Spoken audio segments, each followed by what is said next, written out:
دوستان سلام. درس دهممون رو شروع میکنیم. عبارتی که قراره این جلسه یاد بگیرید عبارتند از to be into something. to be into something یعنی توی خط چیزی باشی، تو عالم اون باشی. مثلا فلانی تو خط ماشین و مسابقه و ایناست، یعنی عشق اون کارو داره. واژه بعدی true calling یعنی چیزی که واقعا من براش ساخته شدم، چیزی که منو صدا میکنه، اون هنر، اون حرفه یا اون کاری که منو به سمت خودش میکشه. و فعل drift apart یعنی دو نفر بنا به روزگار، بنا به روند زندگی از هم جدا میافتن، دور میافتن و قطع رابطه میشن، نه اینکه خودشون خواسته باشن. مثالا رو ببینید. As he's into music, I'm gonna buy him a new piano. As he's into music, I'm gonna buy him a new piano.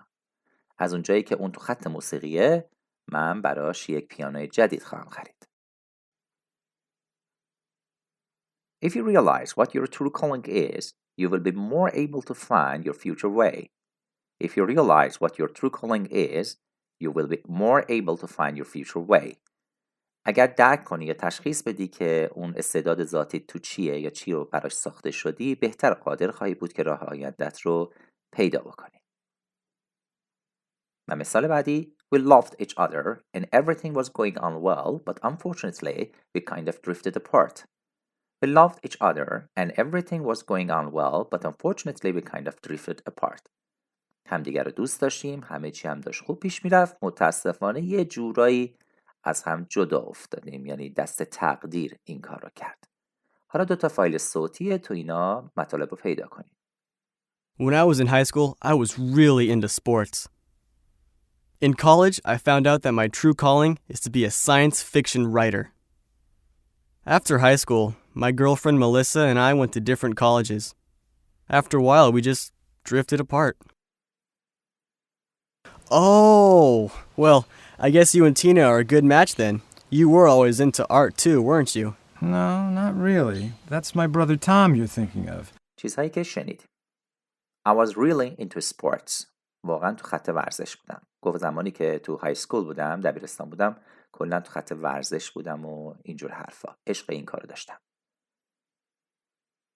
در جای دیگه گفت In college, I found out that my true calling is to be a science fiction writer.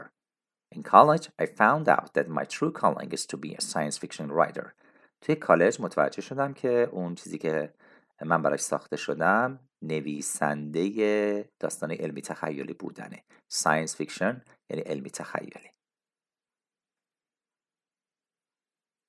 و در جای دیگه شنیدید که گفت After a while, we just drifted apart. After a while, we just drifted apart. بعد یه مدتی دیگه از هم دور افتادیم. در واقع اون رفته بود یه کالج دیگه، اینم رفته بود یه کالج دیگه و یواش یواش ارتباطشون کم شده و از هم دیگه جدا افتادن.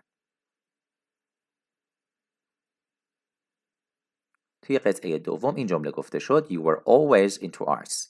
شما همیشه تو خط هنر بودید. یعنی شما دوتا خیلی با هم مچ بودید. گفتش که تو و فلانی با هم خیلی مچ بودید چون هر دوتا عشق هنر رو داشتید، که ایشون هم گفت نه، در واقع اینجوری نبوده، تو اشتباه گرفتی به یک نفر دیگه. یک بار دیگه گوش کنید و تشخیص بدید. When I was in high school, I was really into sports. In college, I found out that my true calling is to be a science fiction writer. After high school, my girlfriend Melissa and I went to different colleges. After a while, we just drifted apart. Oh, well, I guess you and Tina are a good match then. You were always into art too, weren't you? No, not really. That's my brother Tom you're thinking of.